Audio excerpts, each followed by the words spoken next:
오늘 저는 함께 봉독한 행복한 구속 안에 참된 자유라는 제목을 가지고 함께 은혜를 나누고자 합니다.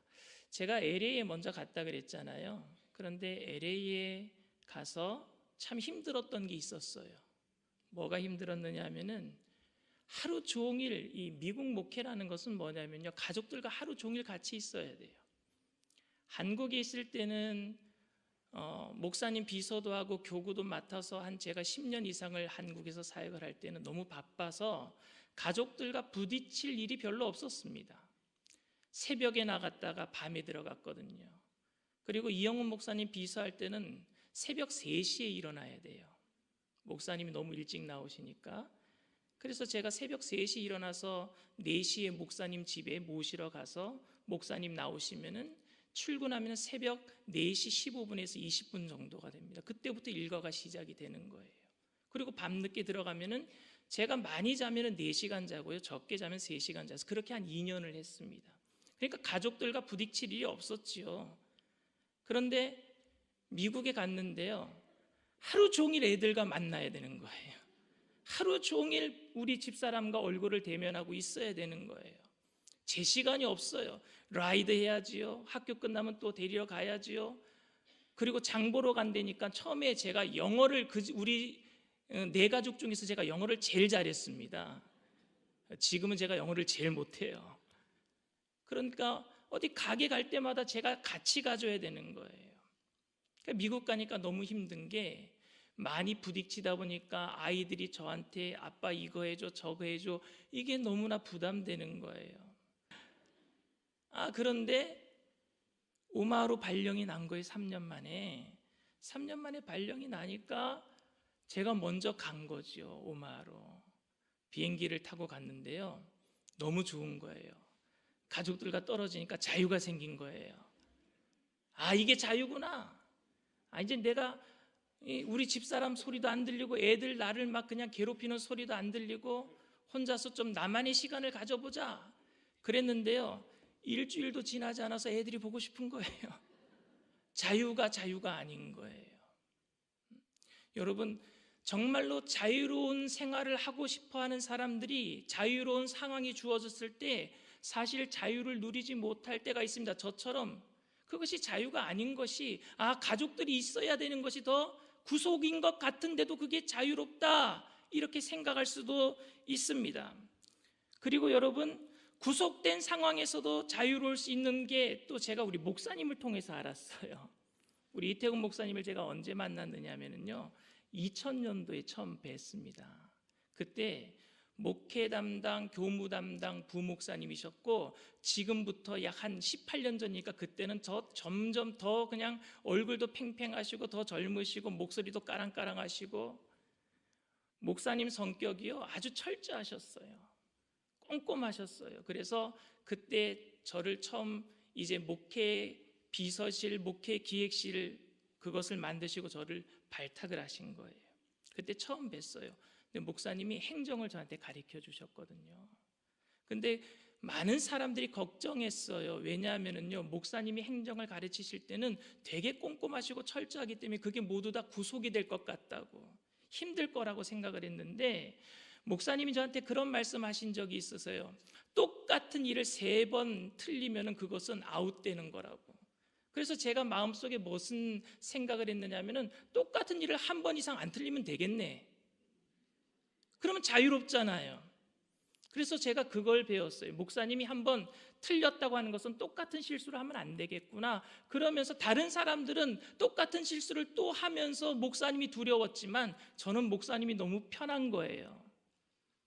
그래서 구속된 상황인 것 같으면서도 목사님 안에서 그런 자유를 누렸기 때문에 제가 북미 총회 가서 행정 일을 하고 지금 교회 일을 하는 데 있어서도 전혀 부담이 되지 않고 더 큰 자유를 누리고 있습니다.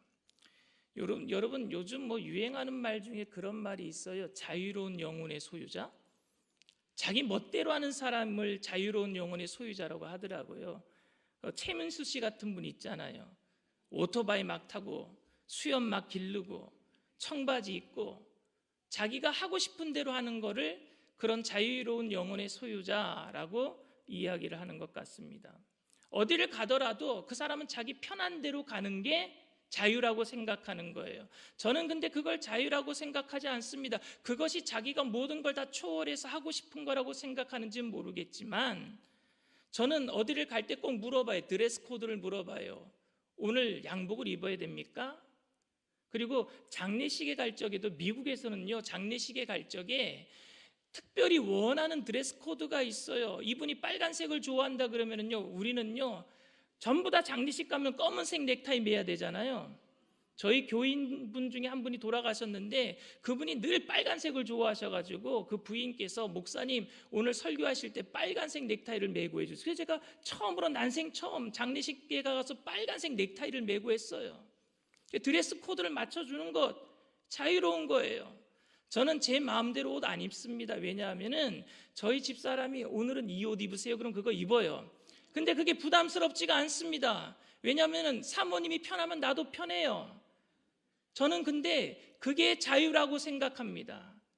그런 모든 것들이 구속하는 것들이 나에게 부담이 되지 않고 초월하는 것, 이게 진짜 자유가 아닌가 저는 생각을 합니다. 사람들은 평생 자유를 위해서 싸워요. 이번 땡스기빙 브레이크 때 미국은 휴가예요. 그때가 11월 셋째 주 목요일부터 이렇게 휴가인데 땡스기빙 브레이크 때 청년들을 데리고 저희 청년들이 한 10명 되거든요. 근데 그 청년들을 데리고 제가 미니아폴리스라고 하는 오마하에서 차로 5시간 반 정도 북쪽으로 올라가면은 미네소타라고 하는 도시가 있습니다. 거기에 가서 저희가 수련회를 했어요. 근데 청년들에게 제가 물어봤어요. 넌 뭐 때문에 공부하느냐? 그러니까 좀 더 자유로운 생활을 위해서 공부한대요. 또 어떤 청년은 더 좋은 직장을 얻기 위해서 캐리어를 쌓는 거예요. 더 공부하고 더 많은 어떤 일들을 더 많이 해보고. 그럼 너 뭐 때문에 그렇게 열심히 일하냐? 더 좋은 직장 얻어서 더 좋은 인컴, 더 좋은 사례비를 받아서 더 자유로운 생활을 하려고 그런대요. 그런데 너희들 정말 자유롭냐? 물으니까 자유롭지가 않대요. 더 좋은 것을 얻기 위해서 더 자유로운 생활하기 위해서 공부해야 되니까 공부 때문에 구속되는 것 같고, 더 좋은 직장 얻기 위해서 더 열심히 어떤 일들을 하다 보니까 그 일에 얽매이는 것, 구속을 느낀다라는 얘기입니다. 세상의 모든 사람들은 자유를 얻기 위해서 싸웁니다. 돈을 더 벌기 위해서 싸우는 거예요. 결혼도 여러분 사실은 행복해지려고 자유로워지려고 결혼하기도 하고요. 자유롭기 위해서 결혼 안 하는 사람들도 있습니다. 모든 게 다 자유예요. 세상에 일어나는 모든 전쟁이 뭡니까? 자유를 위해서 전쟁을 하는 거예요. 제가 이 차를 타고 오다가 우리들 교회를 지나왔어요. 그런데 우리들 교회에 그 뭐라고 이렇게 적혀 있더라고요. 현수막에 뭐라고 적혀 있느냐면요, 결혼의 목적은 행복이 아니라 거룩함이다, 이렇게 했어요. 맞는 말입니다.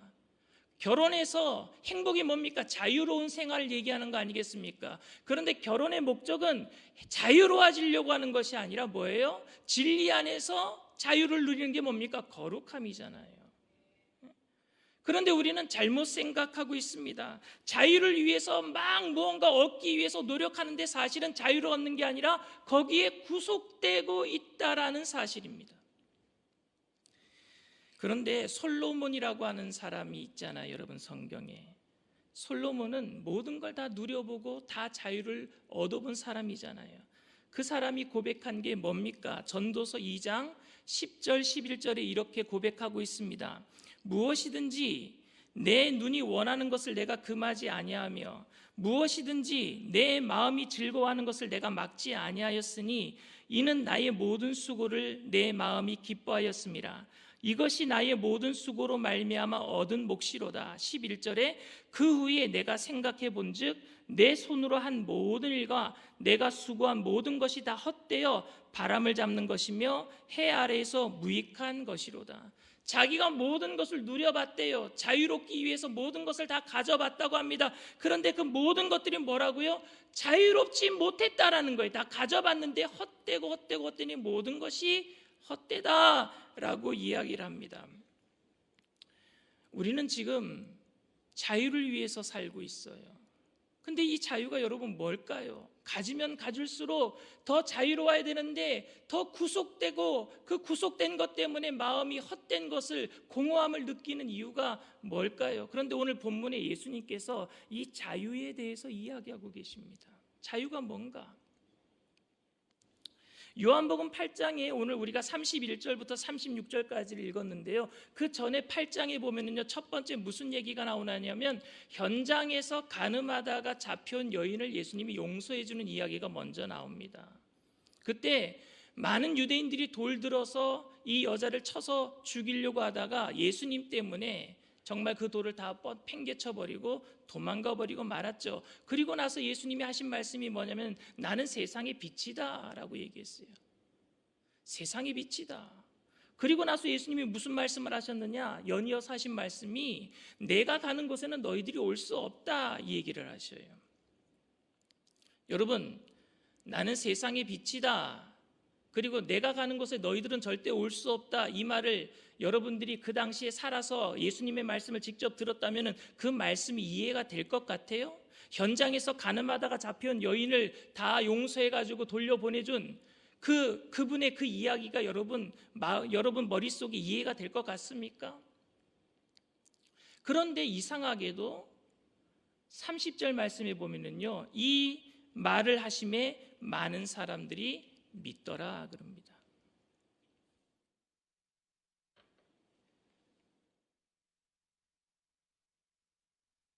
저는 이해가 안 돼요. 왜 이렇게 추상적인 얘기를 하시는데 세상이 빛이래 예수님이 가시는 곳에 우리가 올 수도 없대. 그런데 어떻게 그 말을 여러분들 믿을 수 있겠습니까?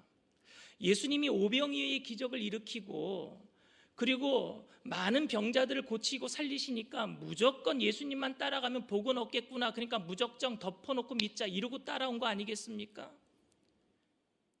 여러분, 믿음은 덮어놓고 믿는 것이 아니라 확실하게 우리가 알고 믿어야 될 줄 믿습니다. 알고 믿어야 돼요. 근데 이 사람들은 그냥 예수님만 따라가면은 좋은 일이 생기겠구나 하고 믿겠다 그런 거예요. 그러니 예수님이 그들의 믿음이 진짜 믿음인지 아닌지를 알아보기 위해서 자유를 얘기하고 있는 거예요. 근데 그 자유란 말은요, 그 당시 이스라엘 백성들에게 금기어와 같은 것이었습니다. 금기어. 말해서는 안 될 단어였어요. 오늘날 기독교인들에게, 특별히 미국 교회에서는요, 금기어가 하나 있습니다. 그게 뭐냐면 동성애예요. 동성애. 여러분, 소돔과 고모라가 뭐 때문에 멸망받았어요?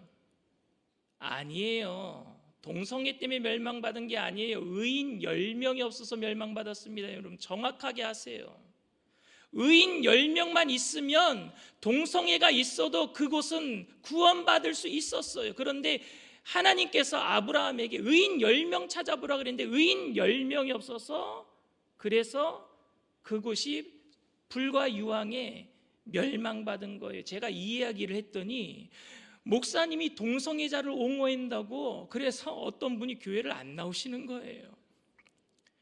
근데 동성애는 죄입니다. 성경에서 분명히 죄라고 얘기했어요. 그래서 죄를 지으면 안 돼. 동성애는 절대 허락돼서는 안 됩니다. 이 얘기를 했더니 또 동성애를 이렇게 옹호하는 사람들이 또 안 나오는 거예요.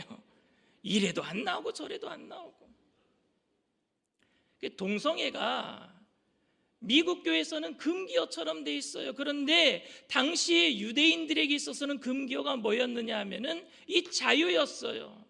오늘 예수님께서 31절에 이 말씀을 하십니다. 그러므로 예수께서 자기를 믿은 유대인들에게 이르시되 너희가 내 말에 거하면 참으로 내 제자가 되고, 32절에 진리를 알지니 진리가 너희를 자유롭게 하리라 그랬어요. 그런데 이 말에, 예수님의 말씀에 이 유대인들이 민감한 반응을 보입니다. 자기들은 이미 자유를 누리고 있다라고 생각한 사람들이에요. 그래서 그들이 뭐라고 얘기했느냐, 33절에 그들이 대답하되 우리가 아브라함의 자손이라 남의 종이 된 적이 없거늘 어찌하여 우리가 자유롭게 되리라 하리라. 자유롭게 되리라 하느냐. 예수님을 믿겠다라고 쫓아온 사람들이 예수님이 자유라고 얘기하니까 언제 우리가 종된 적이 있느냐, 이렇게 예수님께 따지기 시작합니다. 여러분, 이스라엘 역사를 한번 생각해 보세요. 그들의 역사는 자유로웠던 적보다는 종된 적이 더 많았어요. 야곱 이후에 그들이 애굽의 모든 야곱의 자녀들이 들어가서 430년 동안 종살이 했잖아요. 그리고 출애굽해가지고 가나안 땅에 들어가서 얼마 되지 않아서 그들은 바벨론의 포로로 또 잡혀갔잖아요. 그리고 바벨론 포로로 잡혀갔다가 다시 돌아왔지만 지금 무슨 시대에 살고 있습니까? 로마에게 식민 통치를 받고 살고 있지 않습니까? 차라리 종으로 살았던 적이 많았지 자유롭게 사는 적은 별로 없었어요. 그런데 그들은 지금 예수님이 자유라고 얘기하니까 자기네들은 종된 적이 없다라고 얘기합니다. 자기네들은 이미 자유하다라고 얘기합니다. 왜 자유로우느냐? 율법을 지키고 아브라함의 자손이기 때문에 자유하다라고 얘기하고 있는 거예요. 그들은 스스로는 육체적으로 구속되어 있지만 영혼은 자유했다라고 위로하고 있는지는 모르겠습니다. 그들의 종교적 자부심 때문에 로마의 통치는 받고 있지만 여전히 하나님의 백성이기 때문에 자유하다, 율법을 지키고 예배드리고 제사를 드리고 있으니까 자유하다, 이렇게 이야기하고 있는 겁니다. 그런데 예수님께서는 그들에게 너희들이 율법을 지키고 있기 때문에 아브라함의 자손이기 때문에 자유한 것이 아니라 36절에 그러므로 아들이 너희를 자유롭게 하면 너희가 참으로 자유로우리라. 누가 자유롭게 하는 거예요? 아들이. 예수님이 우리를 자유롭게 하시는 줄 믿습니다. 아들이 자유하게 하는 거예요. 종교적인 행위를 하기 때문에 우리가 자유로운 것이 아니라 예수님을 믿는 믿음 안에서 우리가 자유롭게 되는 줄 믿습니다.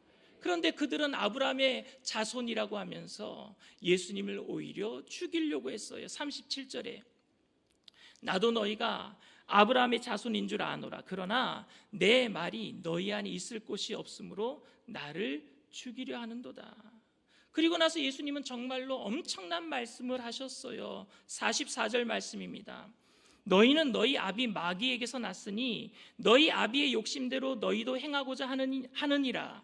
그는 처음부터 살인한 자요 진리가 그 속에 없으므로 진리에 서지 못하고 거짓을 말할 때마다 제 것으로 말하나니 이는 그가 거짓말쟁이요 거짓의 아비가 되었습니다. 여러분, 왜 예수님께서 이스라엘 백성들을 마귀의 자식이라고 했을까요? 너무 심한 말 아닐까요?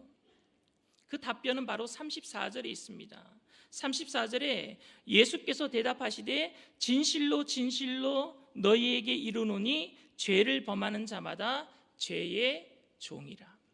자유 얘기하는데 왜 죄 얘기를 하고 계실까요, 여러분? 인간의 죄가 어디에서 출발한 줄 아십니까?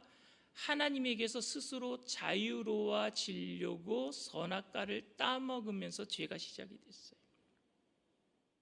하나님의 통치가 내 자유를 억압하는 것으로 생각하게끔 만든 게 누구예요? 마귀입니다. 마귀가 너 지금 하나님 밑에서 사는 게 자유스럽지 못하지, 부담되지, 버겁지, 저거 따먹어. 하나님이 모든 것 다 하게 하셨잖아요. 동산에 있는 모든 것들을 다 누리게 하셨잖아요. 단지 하나, 선악과만 따먹지 말라고 하셨어요. 근데 그거 하나 때문에 인간들은 자유롭지 못하다라고 생각한 거예요. 여러분, 제가 고등학교 때 좀 놀았어요. 오늘 목사님께 처음 말씀드리는데 아버님이 저를 굉장히 자유를 많이 주셨습니다. 아버님이 사업을 하셨어요. 87년도에 여의도에서 장립도 받으셨고요. 근데 아버님이 사업을 하시다 보니까 제가 아버지 뭐가 필요합니다 그러면은요 용돈을 후하게 주셨어요. 거짓말도 많이 했어요. 수련장 뭐 전과 산다고 해놓고 딴 데 가서 놀았어요. 그래도 아버님은 저한테 믿고 돈을 주셨어요. 아버지가 차가 좋은 게 하나 있었어요. 그런데 제가 새벽에 운전 연습한다고 열쇠를 아버지 주머니 안에 있는 열쇠를 가지고 나가서 새벽에 차를 몰다가 기름을 다 엠띠라 그러죠. 앵꼬라 그러죠. 기름을 다 써버린 적도 있어요. 아버지가 아침에 차를 가지고 나가려고 하는데 차에 시동이 안 걸렸어요. 그래도 아버지가 눈 감아 주셨어요. 자유를 많이 주신 거잖아요. 그런데 아버지가 저한테 딱 한 가지 하지 말라고 하는 게 있었어요. 그것이 뭐냐? 외박이에요. 외박은 하지 말아라. 웬만하면 10시 이전에 들어와라. 그런데 제가 한 번은 친구들과 놀다가 정말로 친구 집에서 자고 싶은 거예요. 그래서 10시쯤 전화를 했어요, 아버님께. 아버님, 저기서 자고 가겠습니다. 불효령이 떨어진 거예요. 들어와! 그래서 입이 이만큼 나와서 집에 들어왔어요. 들어와서 제가 아버지한테 한 말이 있어요. 뭐라고 얘기했느냐? 아버지는 나를 아무것도 못하게 한다고. 그거 하나 때문에 제가 그 말한 거예요. 아버지는 저한테 많은 자유를 주셨어요. 그런데 외박하지 말라는 그게 하나가 내 모든 자유를 빼들어가게끔 만든 게 누구예요? 마귀예요. 선악과는 바로 그런 것입니다. 자유는 스스로 자유로우려고 하는 것은 하나님으로부터 자유를, 하나님 안에서 자유롭지 못하다는 삶을 그렇게 해서 자꾸 꼬시는 것이 누구냐? 마귀예요. 오늘날 많은 사람들이 하나님을 믿어도 자유롭지 못하게 만듭니다. 그건 뭐냐? 교회 생활이 구속이라고 생각하는 거예요. 신앙생활이 구속이라고 생각하는 거예요. 세상에서 사는 사람들은 이야기 안 해도 좋습니다. 근데 교회 안에서조차도 구속이라고 생각하는 거예요. 왜 새벽 예배 나와야 되는데? 왜 금요 철야 예배 나와야 되는데? 그것도 모자라서 왜 구역 예배 드려야 되는데? 십계명은 하지 말라는 게 왜 그렇게 많은데? 왜 날 구속하는데? 그게 모두 다 나를 자유롭지 못하게 만들어요. 그러다 보니까 무슨 사람이 만들어지느냐? 형식적인 사람이 만들어지고 마는 거예요. 형식적인 사람은 뭡니까? 하는 척하는 거예요. 그리고 하는 척하는 것 때문에 나는 자유로운 척하면서 사는 거예요. 그 자유로운 척하면서 사는 사람들이 누굽니까? 마귀의 자식들이라고 오늘 예수님이 말씀하셨어요. 참된 자유는 아브라함의 자손 형식적으로 되는 것이 아니라 예수님을 통해서 하나님의 자녀가 되는 것에 참된 자유가 있는 줄 믿습니다. 근데 오늘 우리는 그 자유를 잘 못 누리고 있어요. 문제가 많아서 그럽니다. 병 걸린 사람은 병 때문에 자유하지 못하고, 돈이 없는 사람은 돈이 없어서 자유하지 못하고, 자식이 문제가 많은 사람은 자식이 문제가 많아서 자유하지 못하고, 교회 나와도 문제가 많아서. 그래서 우리는요, 자유를 얻기 위해서 예수님께 기도합니다. 병 낫기를 위해서 기도하고, 돈 많이 벌기 위해서 기도하고, 자식이 정말로 좋은 대학교 가고 문제 안 일으키는 자녀 되기 위해서 그렇게 기도도 합니다. 근데 여러분, 정확하게 얘기하면은 그것은 예수님을 이용해서 자유로워지고 싶어 하는 거예요. 제 후배가 하나 있었어요. 백혈병에 걸렸어요. 제가 청년대학부 시절이에요. 모든 청년대학부 학생들이 그 친구를 놓고 함께 기도했어요. 하나님이 고쳐주셨어요. 그런데 교회를 떠났어요. 왜냐하면 자유를 얻었으니까. 그런데 그게 진정한 자유겠습니까? 병 고친 게 진정한 자유예요? 부자가 된 게 진정한 자유예요? 아니요. 그것 때문에 하나님을 떠났다면 자유하지 못한 거예요. 예수님 안에 자유가 있는 줄 믿습니다. 말씀 안에 자유가 있는 거예요. 그래서 진리 안에 자유를 얻게 된다 그랬어요. 아버지 집에 있으면서 자유를 못 누린 아들이 있었습니다. 누가복음 15장에 나오는 탕자예요. 아버지 집에 있었는데 자유함을 누리지 못했어요. 아버지 때문에 아버지 전 재산이 있는데 그 재산을 내가 써야 되는데 아버지가 있으니까 그 재산을 못 쓰는 것처럼 구속된 것 같은 삶을 산 거예요. 그래서 유대인들도, 우리도 그렇지만 아버지가 돌아가셔야지만 재산을 상속받을 수 있잖아요. 그런데 아버지가 돌아가시기도 전에 재산 달라는 건 뭐예요? 아버지 빨리 죽으라는 거예요. 아버지한테 자기 분깃을 받아서 자유로워지려고 떠나고 맙니다. 그런데 그 자유가 뭡니까? 그 결과가 돼지우리와 지엄열매였어요. 자유롭지 못했어요. 결국에 그 아들이 무슨 생각을 합니까?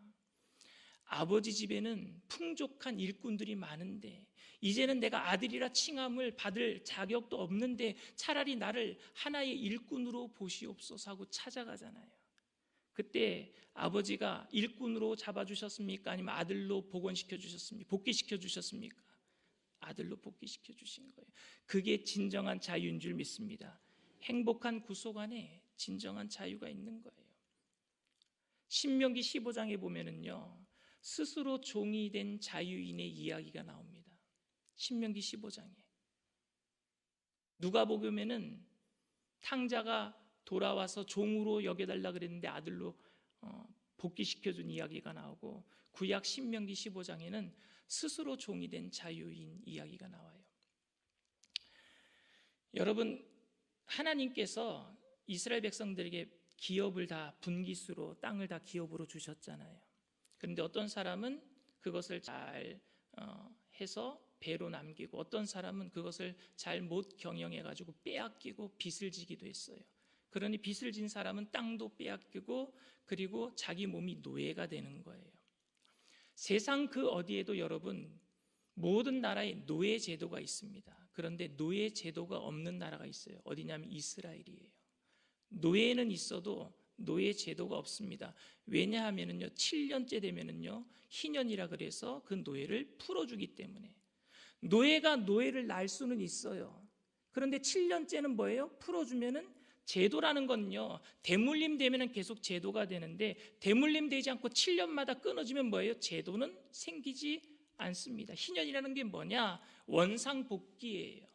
천국은 그렇게 은혜로 얻을 수 있다는 것을 신명기 법을 통해서 알려주고 있습니다.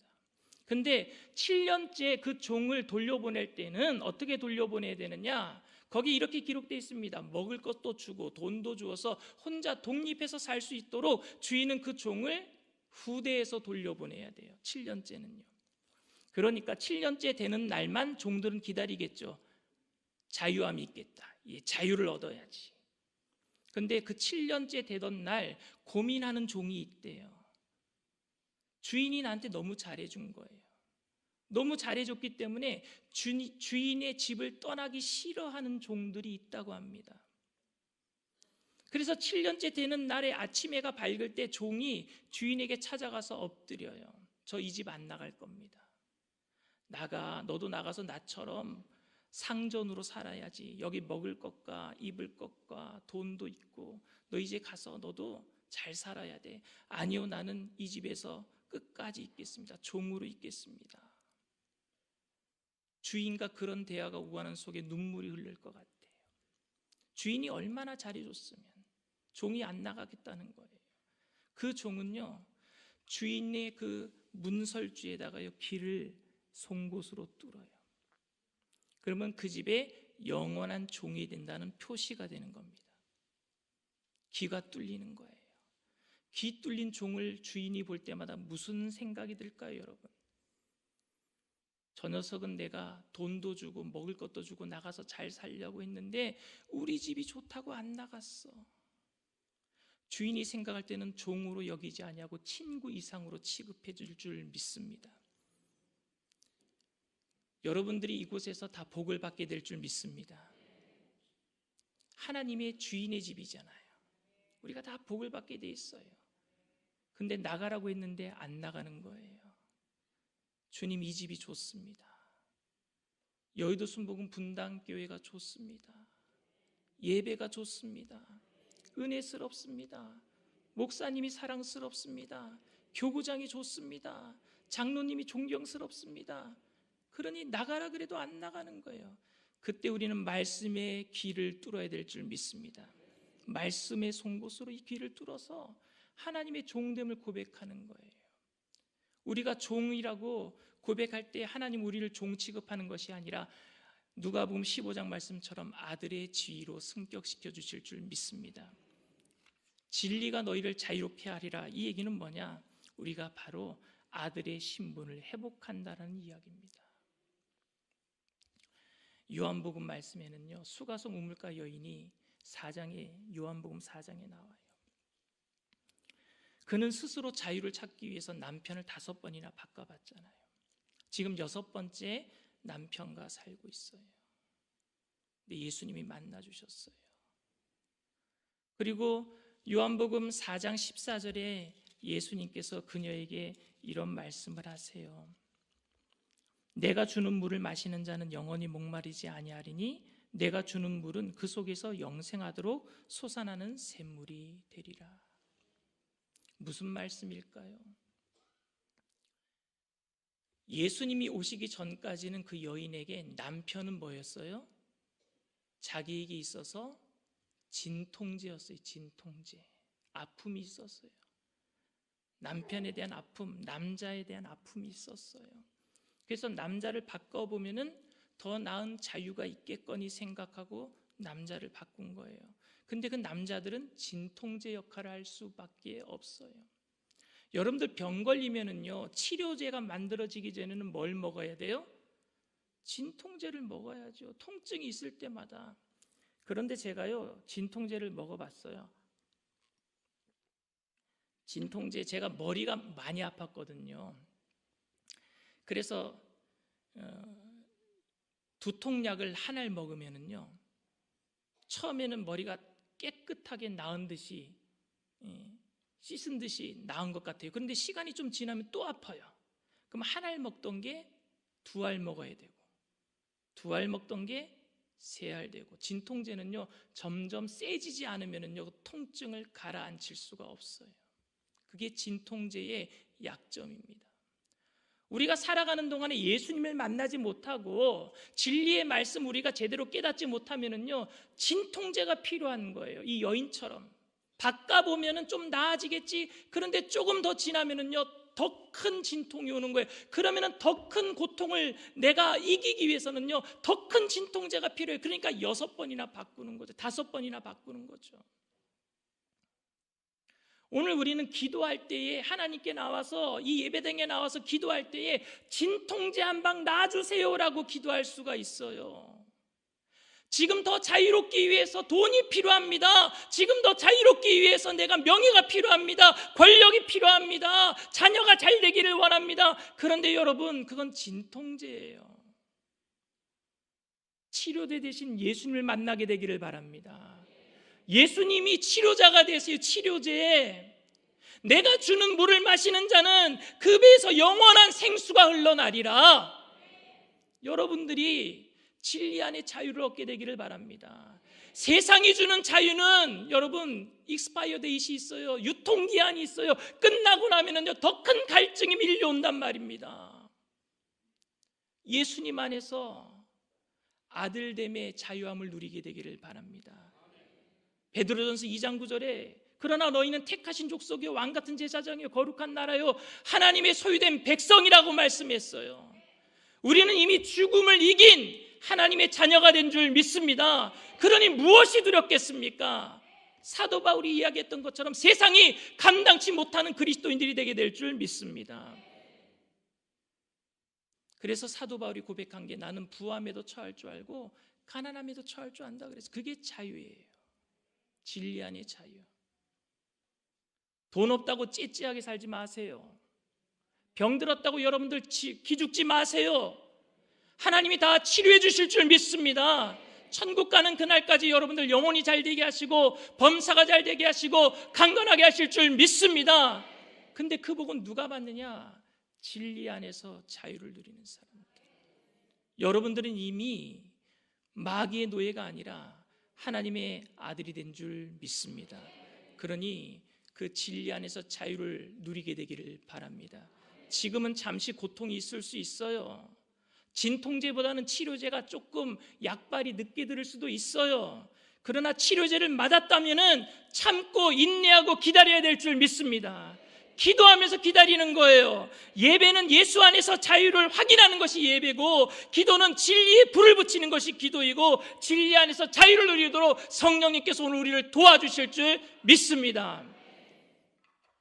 우리 여의도 순복음 분당교회가 행복한 구속 예수님의 말씀 안에서, 그 진리 안에서 자유를 누리게 되시기를 주님의 이름으로 축원을 드립니다. 기도하겠습니다. 사랑과 은혜가 풍성하신 좋으신 하나님 아버지, 하나님의 은혜를 감사를 드립니다. 우리에게 여러 가지 문제가 있습니다. 아픔이 있습니다. 고통이 있습니다. 그러나 아버지 하나님, 이제 주님의 말씀만을 의지하게 되기를 원합니다. 생명 되신 예수님만 부여잡게 되기를 원합니다. 우리는 이미 하나님의 아들이 되었습니다. 자녀가 되었습니다. 그 진리 안에 병들도 떠나가게 하시고 저주도 떠나가게 하여 주시옵시고, 하나님 아버지, 치료자 되시는 예수님을 통하여서 묵묵히 이겨내며 세상에서 감당하지 못하는 크리스찬으로 하나님께 영광 돌리는 삶을 살게 하여 주시옵소서. 감사드리며 예수님의 이름으로 기도드리옵나이다. 아멘.